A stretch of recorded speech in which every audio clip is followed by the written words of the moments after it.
ओम नमस्ते। चलिए आज एक कहानी सुनते हैं। एक गांव के बाहर आम का बगीचा था।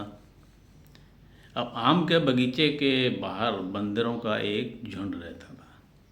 अब बंदरों का काम था कि रोज़ सुबह बगीचे में घुस जाना, आम तोड़ना, कच्चे पक्के छोटे बड़े, कुछ खाते कुछ फेंक देते, उत्पात बहुत मचाते थे बंदर।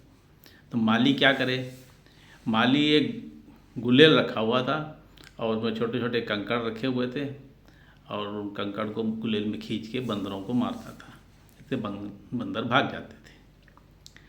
अब बंदरों ने बाहर जब बैठे थे तो छोटे से एक बंदर ने अपने पिताजी से पूछा, पिताजी ये माली हमको रोज़ पत्थरों से मारता क्यों है? उन्होंने कहा ये भाई उसका बगीचा है, उसके आम हैं, हम उसको खाते हैं तो हमको भगाता है। तो छोटे बंदर ने पूछा कि पिताजी फिर हम अगर अपने पेड़ लगा लें तो फिर तो हमको कोई नहीं मारेगा पत्थर? बोले हाँ नहीं मारेगा। तो बोले हम अपना पेड़ क्यों नहीं लगा लेते? तो बोले चलो लगा लेते हैं। तो सारे बंदरों को बड़ा जोश आ गया और सारे बंदर लगे, जितनी गुठलियाँ खा खा के फेंकी थी सब बीनने लग गए। सब खूब सारी गुठलियाँ बीन ली। फिर ज़मीन में थोड़ा थोड़ा खोद के एक एक गुठली डालते चले गए। देखा था उन्होंने कैसे गुठली बोई जाती है। तो गुठली सब बो दी उन्होंने। अब बोने के बाद एक एक उसके किनारे किनारे बैठ गए, इंतज़ार करते हुए कि अब इसमें से आम निकलेगा। उस दिन तो नहीं निकला। अगले दिन फिर जाके बैठे, फिर देखे, फिर नहीं निकला। दूसरा दिन हो गया, तीसरा दिन हो गया। बोले पिताजी आम तो नहीं निकल रहा है, इसमें कुछ दिख ही नहीं रहा। तो छोटे बंदर ने दिमाग दौड़ाया कि पिताजी हो सकता है कि आम जो है जैसे आलू नीचे नीचे उगता है तो वैसे ही नीचे नीचे उग रहा होगा। तो क्यों ना खोद के देख लें। और बोलने की देर थी, सारे बंदर भिड़ गए और सारे गुठलियाँ खोद डाली। वो गुठलियाँ वैसी की वैसी पड़ी थी। कहने का मतलब ये कि परिश्रम तो करो पर उसका फल अपने समय से मिलता है। धीरे धीरे रे मना, धीरे से सब होए, माली सींचे सौ घड़ा, ऋतु आए फल होए। जब माली चाहे कितना ही घड़ा ना सींच दे, जब ऋतु आएगी तभी उसे फल मिलेगा। परिश्रम का फल मिलता है, समय आने पर मिलता है। और इसका मतलब ये नहीं है कि हम आलसी बने रहें। परिश्रम तो हमें अवश्य करना है, आलसी नहीं बनना है। आलसी बनने की एक कहानी है। एक गांव में दो दोस्त थे, महा आलसी, बहुत आलसी थे दोनों। खाना खाते थे, घर में पड़े रहते थे, कोई काम नहीं धाम नहीं। उनके परिवार वाले परेशान थे। एक दिन उनकी अम्मा ने बोला कि तुम काम के न काज के, दुश्मन अनाज के, चलो निकलो जाओ बाहर, अपना कुछ कमाओ धमाओ खाओ, यहाँ से अब कुछ नहीं मिलेगा। तो कहते हैं कि अम्मा अजगर चरे न चाकरी, पंछी करे न काम, दास मलुका कह गए सबके दाता राम। अब देखिए, जो आलसी है वो संत मलुकदास के दोहे को अपने पक्ष में उसका अनुवाद जोड़ लेता है। जबकि संत मलुकदास का अर्थ आलसियों के समर्थन में नहीं था, आलस के समर्थन में नहीं था। संत मलुकदास ने ये दोहा लिखा कि ईश्वर के प्रति खुद को समर्पण कर दो, सब कुछ भूल करके।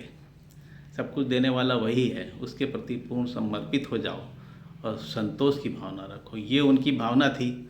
आलसियों ने उसको अपने पक्ष में लिख लिया कि भैया ये आलसियों के पक्ष में दिखाया गया दुआ है, ऐसा नहीं है। खैर जो भी है, उनको तो घर से निकाल दिया। अब दोनों चल पड़े गांव से बाहर। कहाँ जाएं? एक जामुन का पेड़ था, जामुन लगे हुए थे काले काले। अब कुछ नीचे भी गिरे हुए थे। अब थे तो दोनों आलसी। अब इतना भी नहीं है कि जो पके हुए जामुन नीचे गिरे हैं उनको उठा के भी खा लें। क्या करें? तो दोनों ने राय बनाई कि चलो इसके नीचे लेट जाते हैं। पेड़ के नीचे लेट गए। अब मुंह खोल के लेट जाते हैं। अब मुंह खोल के लेटेंगे तो एक ना एक हमारे पर जामुन मुंह में टपकता रहेगा, वो हम खाते रहेंगे। कितना बढ़िया इलाज है भूख का। लेट गए दोनों मुंह खोल करके। अब थोड़ी देर में एक जामुन टपका, एक दोस्त के ऊपर, मुंह में नहीं टपका, थोड़ा नीचे इधर टपका। अब उसको उठा करके मुंह में कौन डाले, वो वैसे ही बैठा रहा कि चलो इसको छोड़ो और टपकेगा कोई ना कोई दूसरा जामुन। ऐसे इंतज़ार में दोनों मुंह खोले पड़े रहे और भोर हो गई, तड़के। एक ग्रामीण वहाँ से गुजर रहा था, उसने देखा जामुन के नीचे दो लोग लेटे हुए हैं मुंह खोल के।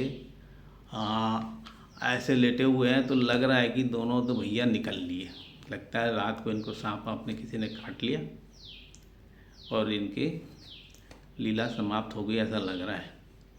तो बोला चलो पास में चल के देख लेता हूँ कौन है ये। जब पास में पहुँचे तो देखा कि दोनों के मुंह तो खुले हुए हैं और आंखें पटर पटर देख रही ऊपर से, कब टपके जामुन, तो कब टपके।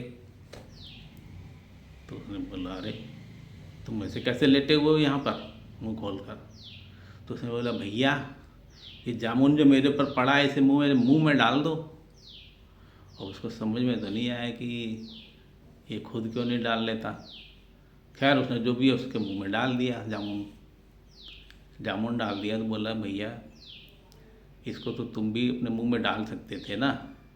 तो बगल वाला साथी बोलता है ये क्या डालेगा महाआलसी, अपने मुंह में तो जामुन क्या डालेगा, सारी रात मेरे मुंह को तो कुत्ता चाटता रहा, ऐसे मेरे दोस्त ये नहीं बना कि उस कुत्ते को ज़रा परे हटा देता।